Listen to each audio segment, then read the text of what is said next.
नमस्कार दोस्तों, मैं मोहित अवस्थी अपने channel study with Mohit sir में आप सभी लोगों का बहुत बहुत स्वागत करता हूं। और दोस्तों, समाजशास्त्र की क्लास चल रही है रेगुलर, जो आप लोग पढ़ रहे हैं और बहुत बढ़िया बढ़िया कमेंट भी आ रहे हैं आपके।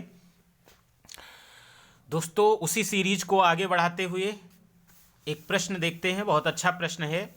सी राइट मिल्स के मतानुसार अमेरिकी समाज में आर्थिक, सामाजिक एवं राजनैतिक शक्ति कितने अंतःपोरसों श्रेणीबद्ध समूहों द्वारा छल योजित की जाती है? विकल्प में है 3, 2, 4, 6, है ना। तो इसका सही आंसर क्या हो जाएगा? 3। इसका सही आंसर क्या हो जाएगा? 3 हो जाएगा। ध्यान रखिएगा, सही आंसर क्या है? 3। सी राइट मिल्स के अनुसार है, याद रखिएगा। अगला प्रश्न है, समाज में शासक वर्ग की अवधारणा किसने विकसित की है? समाज में शासक वर्ग की अवधारणा किसने विकसित की है? विकल्प में है पैरेटो, जी मोस्का, सी राइट मिल्स, टीबी बोटोमोर। तो इसका सही आंसर क्या हो जाएगा? जी मोस्का। समाज में शासक वर्ग की अवधारणा किसने विकसित की है? तो सही आंसर क्या हो जाएगा? जी मोस्का, है ना। खास बात यह है कि ये इटली के थे। गिटानो मोस्का या जी मोस्का इटली के थे, याद रखिएगा, है ना। और इनकी एक पुस्तक भी है, शासक वर्ग, है ना। शासक वर्ग ये बताते हैं कि सरकार चाहे कोई भी हो, शक्ति उन मुट्ठी भर लोगों के हाथ में रहती है जो शासक वर्ग होता है ना। कोई भी सरकार हो, शक्ति उन्हीं के हाथों में रहेगी जो शासक वर्ग होता है। यही गिटानो मोस्का कहते हैं, जी मोस्का यही कहते हैं। इटली के ये विचारक हैं, राजनीतिक विचारक हैं। खास बात ये भी याद रखिएगा। और वो दो वर्गों की बात करते हैं, है ना। मोस्का समाज में दो वर्गों की बात करते हैं। एक वर्ग जो होता है जो शासन करता है, और दूसरा वर्ग वो होता है जो शासित होता है। याद रखिएगा, एक शासक वर्ग और दूसरा क्या हो जाएगा? शासित वर्ग। कुल मिलाकर के जैसे कार्ल मार्क्स बात करते हैं, कार्ल मार्क्स भी कहते हैं सर्वहारा और वर्जुआ। कार्ल मार्क्स दो शब्द देते हैं, एक सर्वहारा और एक वर्जुआ। वर्जुआ का मतलब क्या होता है? Elite person. और सर्वहारा का मतलब होता है आम व्यक्ति, जैसे किसान, मजदूर। ये सब किस में आ जाएंगे? सर्वहारा में। वैसे ही जी मोस्का समाज में दो वर्गों की बात करते हैं, एक शासित और दूसरा शासक। शासक वो है जो शासन करता है, और शासित वो है जिस पर शासन होता है। कुल मिलाकर के समाज में शासक वर्ग की अवधारणा किसने विकसित की है? तो क्या बताएंगे? जी मोस्का। अगला प्रश्न देख लेते हैं। भारतीय समाज में एकता को बढ़ावा देने में कौन सा कारक मददगार है? भारतीय समाज में एकता को बढ़ावा देने में कौन सा कारक मददगार है? पहला है राष्ट्रीय प्रतीक, दूसरा है शिक्षण व्यवस्था, तीसरा है वैधानिक व्यवस्था, और चौथा है ये सभी। अब देखिए, बात इसमें यह की जा रही है कि भारतीय समाज में एकता को बढ़ावा देने के लिए, याद रखिएगा, एकता को बढ़ावा देने के लिए कौन सा कारक मददगार है? तो एकता भैया कैसे बढ़ेगी? जरा सोचिएगा कि एकता कैसे बढ़ेगी। अगर शिक्षा पर फोकस ज़्यादा किया जाए, हर व्यक्ति तार्किक हो और उसकी समझ में ये आए कि जाति जैसी कोई व्यवस्था नहीं है, या धार्मिक रूप से अलग थलग नहीं रहना चाहिए, अगर वो तार्किक बन रहा है तो, और शिक्षा हमें ये सिखाती भी है, तो शिक्षण व्यवस्था अगर अच्छी है तो कहीं ना कहीं राष्ट्रीय एकता या भारतीय समाज में एकता बढ़ेगी ही बढ़ेगी। आप देख लीजिए आज के 50 साल पहले जो सामाजिक विभेद था वो वर्तमान समय में कम हुआ है, और उसका सबसे बड़ा कारण है लोग तार्किक हुए हैं, शिक्षित हुए हैं। दूसरा है वैधानिक व्यवस्था। वैधानिक व्यवस्था भी कारक है। जैसे मान लीजिए अनुच्छेद 17 में ये व्यवस्था दी गई है कि अस्पृश्यता का अंत किया जाएगा। अब अगर अस्पृश्यता का अंत होगा यानी छुआछूत का अंत कर दिया जाएगा, तो इसका मतलब है कि सब लोग मिलजुल करके रहेंगे तो राष्ट्रीय एकता बढ़ेगी, समाज में एकता बढ़ेगी। राष्ट्रीय प्रतीक यानी राष्ट्र के प्रति जब लगाव होगा तो फिर जैसे मान लीजिए लोग धार्मिक आधार पर अपने आप को अलग थलग महसूस करते हैं, वो भावना समाप्त हो जाएगी और समाज में एकता बढ़ेगी। तो कुल मिलाकर के इसमें सही आंसर क्या हो जाएगा? सभी सही हैं। सही आंसर क्या हो जाएगा? सभी सही हैं। अगला प्रश्न देख लेते हैं।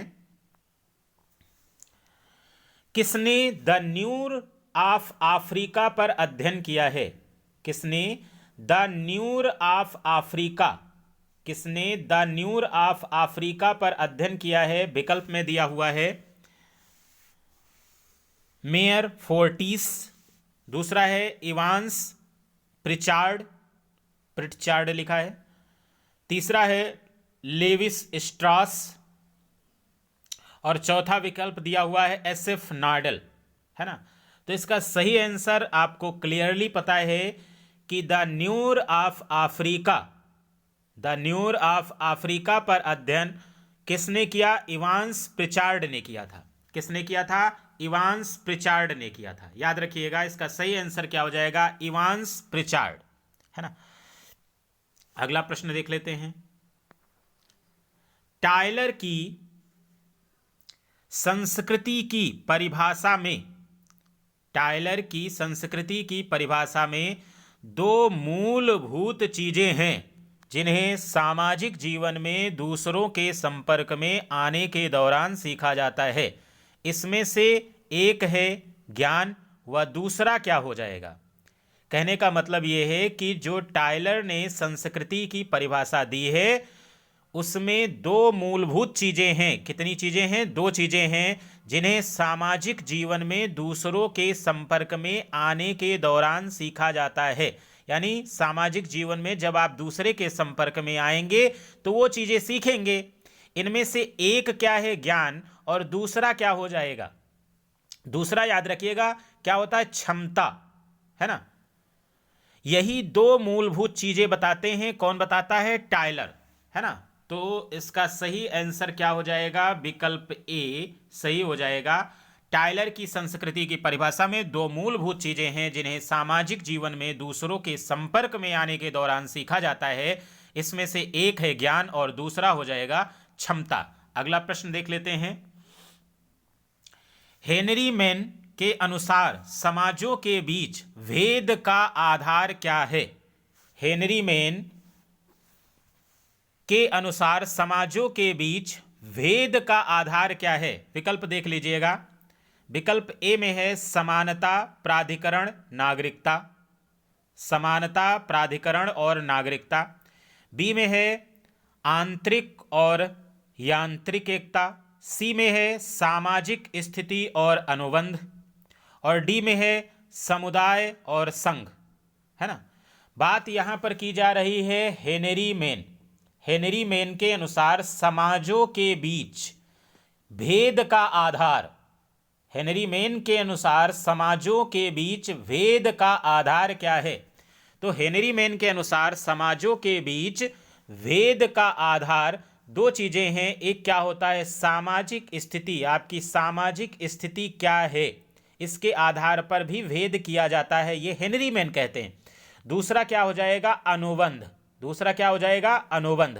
तो इसमें सही विकल्प क्या हो जाएगा? सी।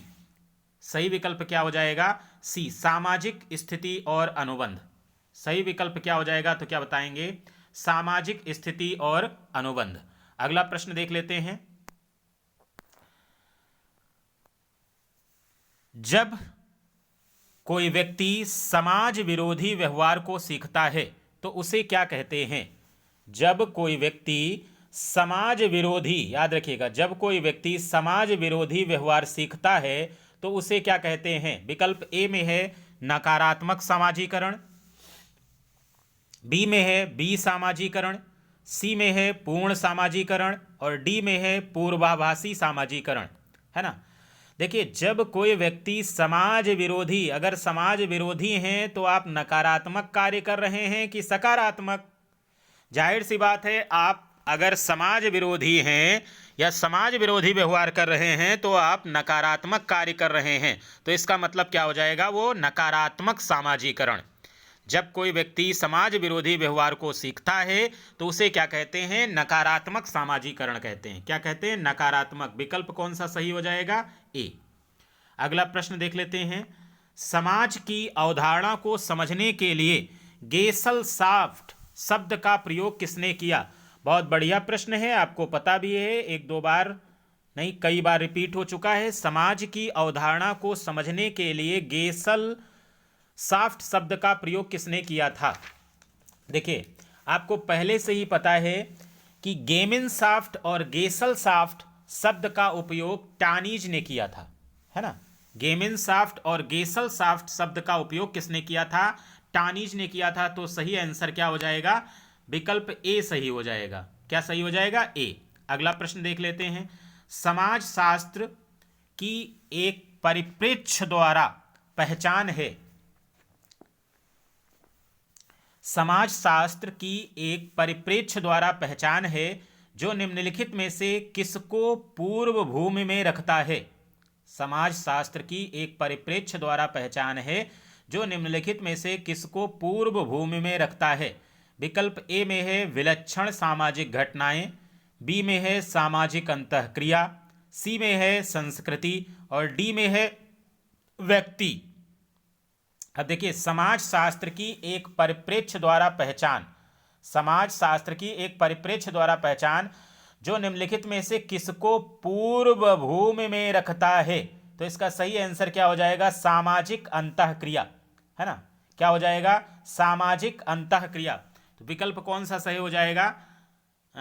सामाजिक अंतःक्रिया, बी सही हो जाएगा।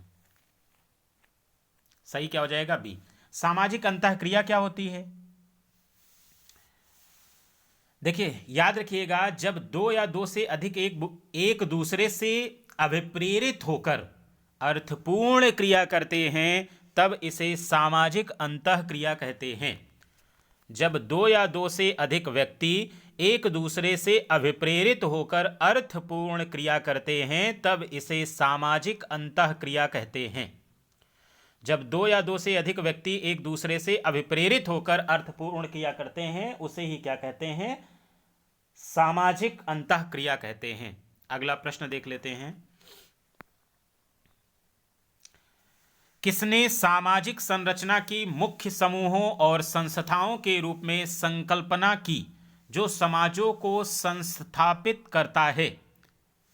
किसने सामाजिक संरचना की मुख्य समूहों और संस्थाओं के रूप में संकल्पना की जो समाजों को संस्थापित करता है? विकल्प ए में है रेडक्लिफ ब्राउन, बी में है नाडेल और सी में है जिन्सबर्ग और डी में है पर्थ। देखिए, प्रश्न क्या है? प्रश्न जितना बढ़िया से पढ़ेंगे, है ना, आंसर उतना ही क्लियर हो जाता है। किसने सामाजिक संरचना, याद रखिएगा, सामाजिक संरचना से पकड़िएगा, सामाजिक संरचना की मुख्य समूहों, है ना, सामाजिक संरचना की मुख्य समूहों और संस्थाओं के रूप में, मुख्य समूहों और संस्थाओं के रूप में संकल्पना की, है ना, सामाजिक संरचना की मुख्य समूहों और संस्थाओं के रूप में संकल्पना की जो समाजों को संस्थापित करता है? देखिए, इसका सही आंसर क्या हो जाएगा? M Ginsburg. सही आंसर क्या हो जाएगा? M Ginsberg. विकल्प सी इज राइट आंसर। अगला प्रश्न है, सभ्यता और संस्कृति के बीच, प्रश्न है, सभ्यता और संस्कृति के बीच अंतर करने वाले में सर्वप्रथम समाजशास्त्री कौन थे? सभ्यता और संस्कृति में कुल मिलाकर के पूछा क्या गया है कि सभ्यता और संस्कृति में सबसे पहले अंतर किसने किया था? है ना। सभ्यता और संस्कृति के बीच अंतर करने वालों में सर्वप्रथम समाजशास्त्री कौन से थे, है ना। अब देखिए मैकाइवर और पेज हैं, इसका सही आंसर आपको पहले से ही पता है ना। क्या हो जाएगा, मैकाइवर और पेज, क्या हो जाएगा, मैकाइवर और पेज। अगला प्रश्न देख लेते हैं, सभ्यता और संस्कृति में अंतर किसने किया, तो क्या बताएंगे, मैकाइवर, पेज। अगला है प्रत्याशी सामाजीकरण।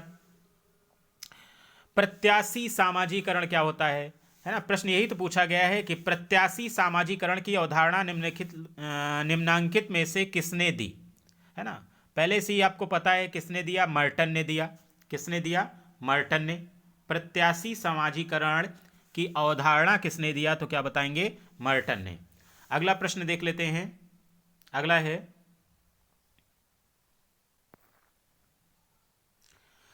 प्रत्याशित सामाजीकरण। प्रत्याशित सामाजीकरण निम्नलिखित में से किसके कारण घटित होता है। प्रत्याशित सामाजीकरण निम्नलिखित में से, मर्टन ने दिया। पहला प्रश्न आप देख चुके हैं कि प्रत्याशित सामाजीकरण निम्नलिखित में से किसके कारण घटित होता है। पहला है परिवार व्यवहार, दूसरा है शिक्षापरक व्यवहार, और सी है क्रीड़ा समूह व्यवहार, और डी है संदर्भ समूह व्यवहार। तो इसका सही आंसर क्या हो जाएगा, संदर्भ समूह व्यवहार। सही आंसर क्या हो जाएगा, संदर्भ समूह व्यवहार, है ना। प्रत्याशित सामाजीकरण, है ना, संदर्भ समूह व्यवहार। देखिए जैसे संदर्भ समूह व्यवहार मर्टन ने क्यों समझाया है, कुल मिलाकर के कोई न कोई संदर्भ व्यक्ति होता है, संदर्भ व्यक्ति होता है, और उसी के अनुसार बनने का प्रयास किया जाता है। उसी के अनुसार या उसी को आदर्श मान करके उसी के हिसाब से चीज़ें एडॉप्ट करने की जिज्ञासा रखता है, प्रयास करता है, उसे ही क्या कह देते हैं, संदर्भ समूह व्यवहार। या कोई मान लीजिए ग्रुप है, वो ग्रुप आपके लिए आदर्श बना हुआ है और आप भी उस ग्रुप के हिसाब से चलना चाहते हैं, उस ग्रुप में शामिल होना चाहते हैं, वही क्या हो जाता है, संदर्भ समूह व्यवहार। और यही क्या होता है, प्रत्याशित सामाजीकरण। कुल मिलाकर के आपकी इच्छा हो रही है कि हम उस समूह का व्यक्ति बन जाएं। अगला है किसी को भविष्य की भूमिका के लिए तैयार करना ही है। किसी को भविष्य की भूमिका के लिए तैयार करना ही है। देखिए ये मैं आपको बहुत बार बता चुका हूँ, पूर्वाभासी सामाजीकरण है। क्या हो जाएगा, पूर्वाभासी सामाजीकरण, है ना। अगला प्रश्न देख लेते हैं, किसने यह तर्क दिया है कि प्रत्याशित सामाजीकरण संदर्भ समूह व्यवहार के कारण होता है। किसने यह तर्क दिया है कि प्रत्याशित सामाजीकरण संदर्भ समूह व्यवहार के कारण होता है। देखिए जहां पर भी प्रत्याशित सामाजीकरण की बात आएगी आप हमेशा यही लगाएंगे मर्टन। तो सही आंसर क्या हो जाएगा, मर्टन। क्या हो जाएगा, मर्टन। अगला है सामाजिक संबंध निर्धारित होते हैं। सामाजिक संबंध निर्धारित होते हैं, किससे निर्धारित होते हैं, पारस्परिक जागरूकता से, निकटता से, आमने सामने के संपर्क से, उपरोक्त में से कोई नहीं। सामाजिक संबंध निर्धारित होते हैं, तो सामाजिक संबंध किससे निर्धारित होते हैं, पारस्परिक जागरूकता से। विकल्प क्या सही हो जाएगा, ए। सामाजिक संबंध निर्धारित होते हैं पारस्परिक जागरूकता से, है ना। अगला देख लेते हैं, प्रश्न है अग्रिम संगठन प्रतिमान जिनके प्रयत्नों का परिणाम था। अग्रिम संगठन प्रतिमान जिनके प्रयत्नों का परिणाम था, उसमें विकल्प में है, पहला है ब्रूस जोएसी, बी में है डेविड आसुबेल, सी में है जॉन आसुबेल, और डी में है जोएसी एवं व्हील, है ना। तो याद रखिएगा अग्रिम संगठन प्रतिमान की बात की जा रही, कौन से, अग्रिम संगठन प्रतिमान, है ना। अग्रिम संगठन प्रतिमान ये दिया था वास्तव में डेविड आसुबेल ने। सही आंसर क्या हो जाएगा, बी। सही आंसर क्या हो जाएगा, बी। अग्रिम संगठन प्रतिमान जिनके प्रयत्नों का परिणाम था डेविड आसुबेल। अगला प्रश्न है, देखिए असंगत युग्म की पहचान करना है। असंगत युग्म की पहचान करना है। और जरा इसमें सोचिएगा क्या असंगत हो जाएगा। असंगत युग्म की पहचान करना है। अब इसमें दिया वाह्य समूह। वाह्य समूह समनर ने दिया, बिल्कुल सही है। प्राथमिक समूह, प्राथमिक समूह और द्वितीयक समूह की बात कूले करते हैं। संदर्भ समूह की बात मर्टन करते हैं। संदर्भ समूह की बात मर्टन करते हैं। दूसरा है मानव समूह, मैक्स वेबर। कहीं भी मानव समूह की बात मैक्स वेबर नहीं करते हैं। मानव समूह की बात वास्तव में एक अमेरिकी समाजशास्त्री थे, जॉर्ज होमन्स, है ना। जॉर्ज होमन्स वही जो है मानव समूह की बात करते हैं, है ना। तो सही असंगत पूछा गया है तो क्या बता देंगे इसमें असंगत क्या हो जाएगा, डी। और याद रखिएगा कि यहाँ पर मानव समूह की बात कौन करेगा, जॉर्ज होमन्स। कौन करेगा, जॉर्ज होमन्स, है ना। कौन करेगा, जॉर्ज होमन्स, है ना। मानव समूह की बात कौन करता है तो क्या बताएंगे, जॉर्ज होमन्स, है ना। कहाँ के थे, अमेरिकी समाजशास्त्री। अगला प्रश्न देख लेते हैं। पर संस्कृति ग्रहण क्या है ना। बहुत बढ़िया प्रश्न है, सरल भी है, आराम से कर ले जाओगे कि पर संस्कृति ग्रहण क्या है वास्तव में। पर संस्कृति ग्रहण आपको पता है कि दूसरे की संस्कृति को ग्रहण करना, है ना। पर संस्कृति ग्रहण का मतलब क्या होता है, दूसरी संस्कृति के गुण को ग्रहण करना, है ना। दूसरी संस्कृति को, कल्चर को एडॉप्ट करना। तो इसमें देखिए सही क्या हो जाएगा, सी। आंसर क्या सही हो जाएगा, सी सही हो जाएगा। क्या सही हो जाएगा, सी, है ना।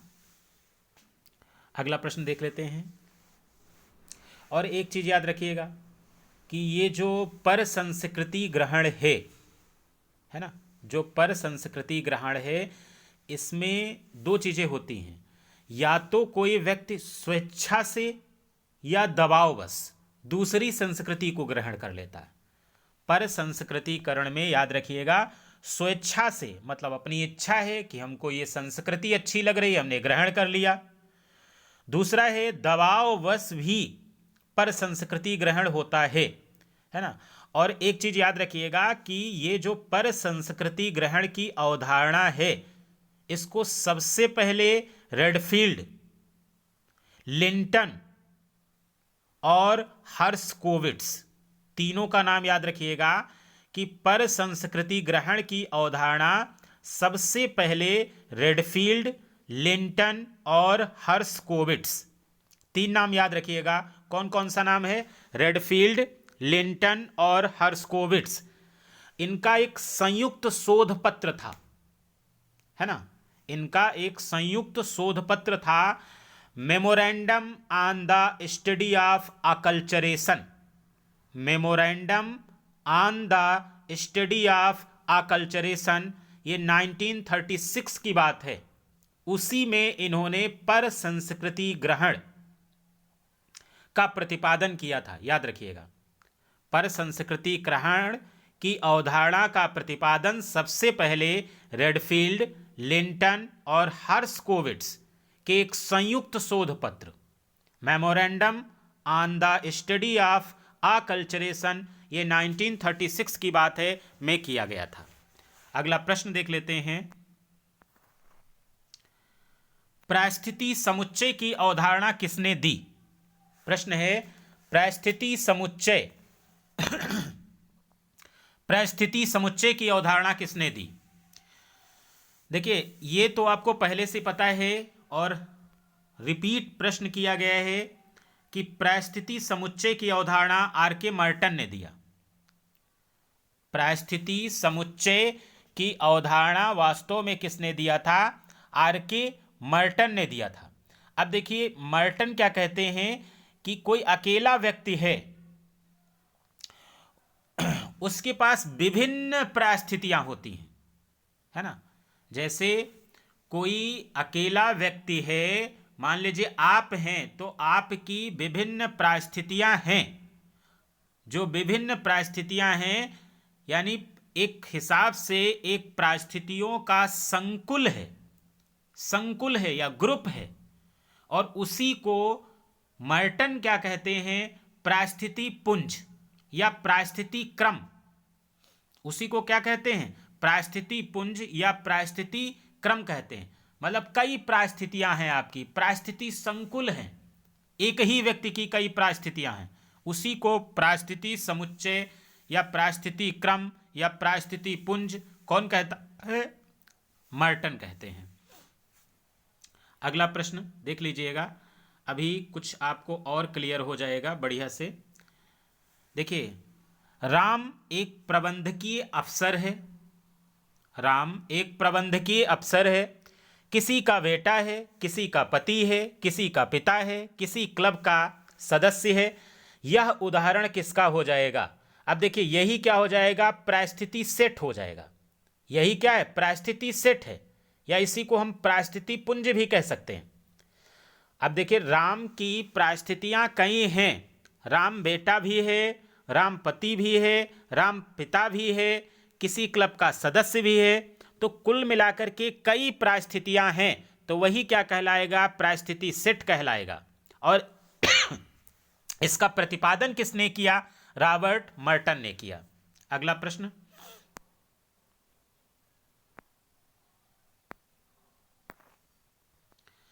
समाज में प्रत्येक व्यक्ति की कई परिस्थितियां होती हैं।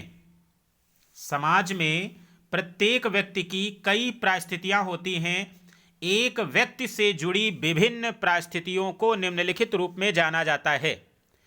समाज में प्रत्येक व्यक्ति की कई परिस्थितियां होती हैं। एक व्यक्ति से जुड़ी विभिन्न परिस्थितियों को निम्नलिखित रूप में जाना जाता है। किस रूप में जाना जाएगा? परिस्थिति पुंज के रूप में जाना जाएगा। अगला प्रश्न रिपीटेड है, समझ जाएंगे आप, कोई दिक्कत नहीं है।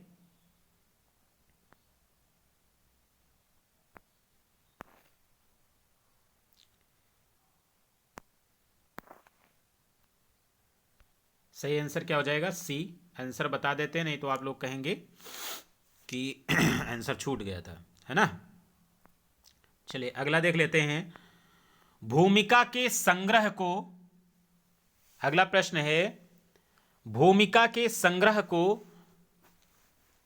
जो किन्हीं पद स्थिति से संबंधित होती है उसे कहते हैं। भूमिका के संग्रह को जो किन्हीं पद स्थिति से संबंधित होती है उसे कहते हैं बहुविध भूमिका, भूमिका द्वंद्व, भूमिका विन्यास, भूमिका संकलन। भूमिका के संग्रह को जो किन्हीं पद स्थिति से संबंधित होती है उसे कहते हैं बहुविध भूमिका, भूमिका द्वंद्व, भूमिका विन्यास, भूमिका संकलन। तो सही आंसर क्या हो जाएगा?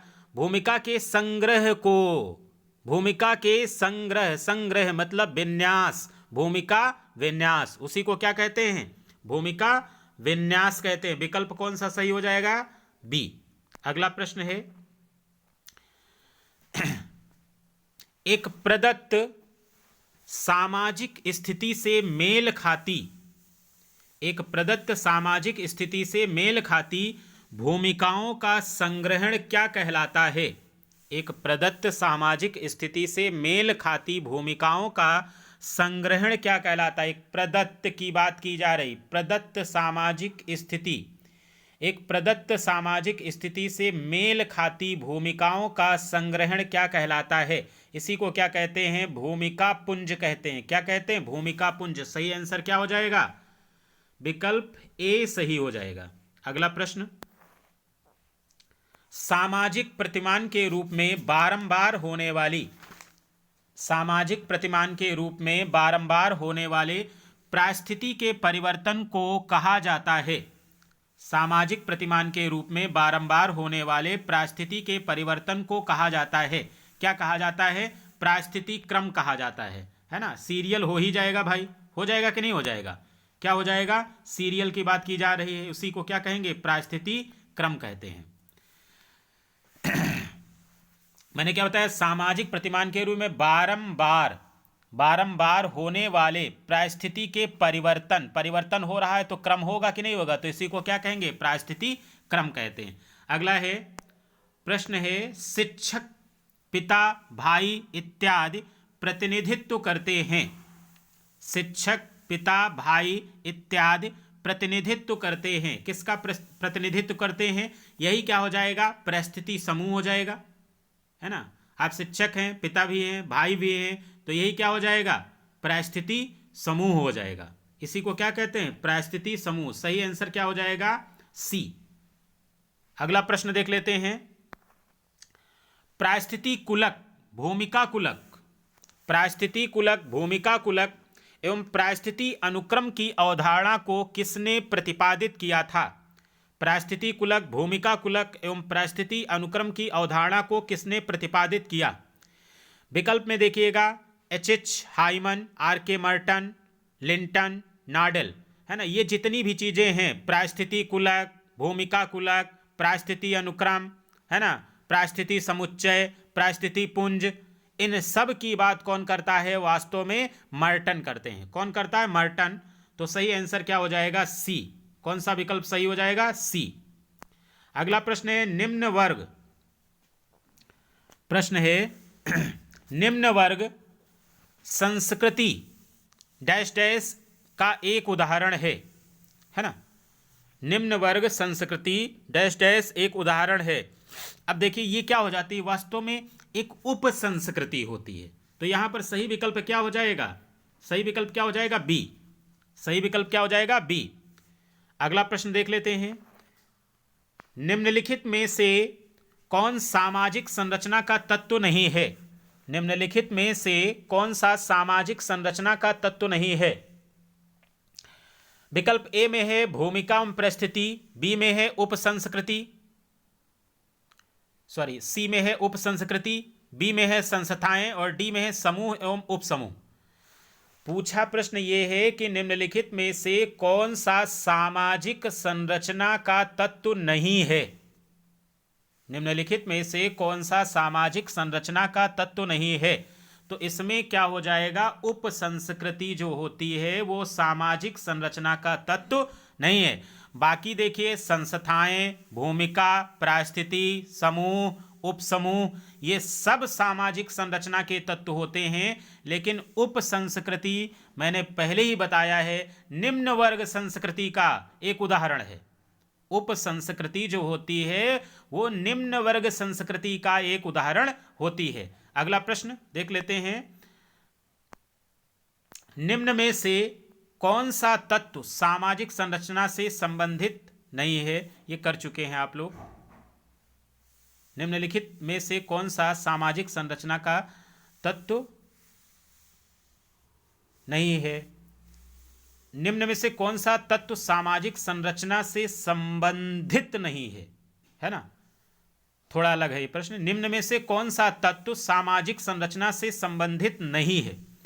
अब सोचिए जरा से, सामाजिक संरचना से संबंधित कौन सा तत्व नहीं होगा?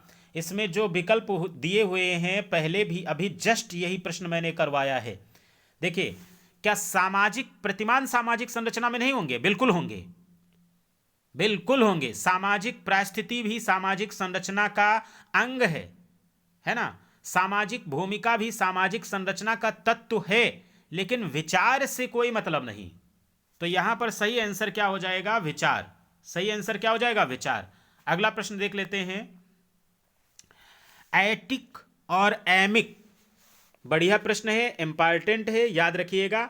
और पूछा गया है, असिस्टेंट प्रोफेसर के एग्जाम में ही पूछा गया है।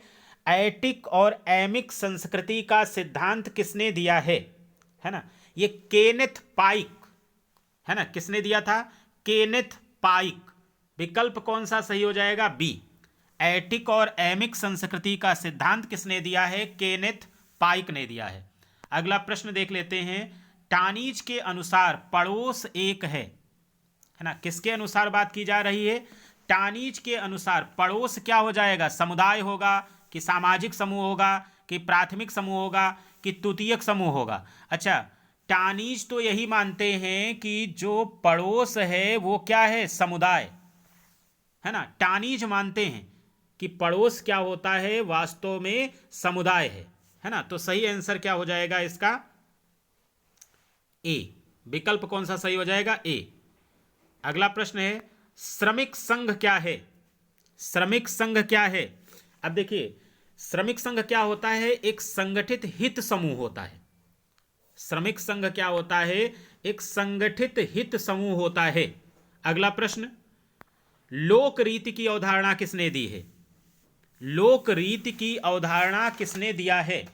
अब देखिए लोक रीति की अवधारणा विकल्प में क्या है? समनर है, नार्थ है, टायलर है, हावेल है। तो सही आंसर इसका क्या होता है? समनर। लोक रीति की अवधारणा, इनकी एक पुस्तक भी है, फॉकवेज, है ना। समनर की पुस्तक है फॉकवेज, उसी में इन्होंने लोक रीति की अवधारणा दिया है। लोक रीति का मतलब होता है कि जो आम लोगों के रीति रिवाज होते हैं उन्हीं को समनर लोक रीति कहते हैं, और अपनी पुस्तक फॉकवेज में इस अवधारणा का इन्होंने उल्लेख किया था। अगला प्रश्न है किस प्रकार के समाज में कार्य सर्वाधिक जटिल होता है? किस प्रकार के समाज में कार्य सर्वाधिक जटिल होता है? किस प्रकार के समाज में कार्य सर्वाधिक जटिल होता है? विकल्प ए में है जनजातीय, बी में है कृषक, सी में औद्योगिक और डी में पूर्व औद्योगिक। तो सही आंसर क्या हो जाएगा? औद्योगिक। सही आंसर क्या हो जाएगा? किस प्रकार के समाज में कार्य सर्वाधिक जटिल होता है? अब देख लीजिए, वर्तमान समय में भी देख लीजिएगा कि जहां पर औद्योगिकरण बढ़ेगा वहां पर जटिलता बढ़ेगी, 100% बढ़ेगी, टेक्नोलॉजी बढ़ेगी, है ना। टेक्नोलॉजी बढ़ेगी कि नहीं बढ़ेगी? तो जटिलता बढ़ेगी। बाकी पूर्व औद्योगिक या कृषक को क्या है? कुदाल लेके चले गए, अपना काम कर लिए, सरल काम है। जनजातीय समाज में क्या है? फल फ्रूट अपना जो भी मिला खा पी लिए, फसल इधर उधर बो दिए, जो मिल गया खा पी लिए। अब उनके काम क्या है? सरल हैं। पूर्व औद्योगिक यानी उद्योगों के पहले की बात करें उसमें भी सरलता पाई जाएगी, लेकिन जैसे जैसे औद्योगिकरण बढ़ेगा जटिलता भी बढ़ेगी, है ना। क्योंकि इसमें बहुत सारी चीज़ों की ज़रूरत होगी ना। इसमें मजदूर की ज़रूरत है, एक समूह बनेगा, कर्मचारी होंगे, संगठन होंगे, प्रबंधक की ज़रूरत होगी, टेक्नोलॉजी की ज़रूरत होगी, मैनेजमेंट करने वाले लोग होंगे, है ना। तो कुल मिलाकर के जटिलता क्या होती है? औद्योगिकरण के साथ बढ़ने से बढ़ती है। अगला प्रश्न देख लेते हैं। अगला प्रश्न है सामाजिक संरचना का प्रकारवादी दृष्टिकोण सबसे पहले किसने अभिव्यक्त किया? है ना, सामाजिक संरचना का प्रकारवादी। कुल मिलाकर के याद रखिएगा, बहुत महत्वपूर्ण प्रश्न है कि सामाजिक संरचना का प्रकारवादी हमेशा चाहते हैं कि समाज में व्यवस्था बनी रहे, और ये बात कहते हैं कि लोग समाज में व्यवस्था बनाए रखने वाले हैं, है ना। तो सामाजिक संरचना का प्रकारवादी दृष्टिकोण सबसे पहले किसने अभिव्यक्त किया? आपको पता है ये दिया था स्पेंसर ने। किसने दिया था? स्पेंसर ने, है ना। ये प्रकारवादी विचारक भी हैं, है ना, और इनका यही मानना है कि व्यक्ति हमेशा समाज में प्रकारवादी कार्य करेगा और सामाजिक व्यवस्था बनी रहेगी, ऐसा स्पेंसर मानते हैं, है ना। अगला प्रश्न देख लेते हैं। मनुष्य के सीखे हुए व्यवहार को कहते हैं। मनुष्य के सीखे हुए व्यवहार को क्या कहते हैं? जो भी आप सीखते हैं आपको पता है ऑलरेडी क्या कहते हैं, उसी को क्या कहते हैं? संस्कृति कहते हैं। उसी को क्या कहते हैं? संस्कृति। मनुष्य के सीखे हुए व्यवहार को या अर्जित व्यवहारों को क्या कहते हैं? संस्कृति, है ना। देखिए संस्कृति में क्या होता है? ज्ञान, विश्वास, कला, आचार, कानून, इन सब का समावेश होता है। संस्कृति में ज्ञान, विश्वास, कला, आचार, कानून, है ना, इन सब को का समावेश होता है। तो मनुष्य के सीखे हुए व्यवहार को क्या कहते हैं? संस्कृति कहते हैं। आज के लिए धन्यवाद दोस्तों, अगली क्लास में मिलते हैं। ऐसे ही पढ़ते रहिए।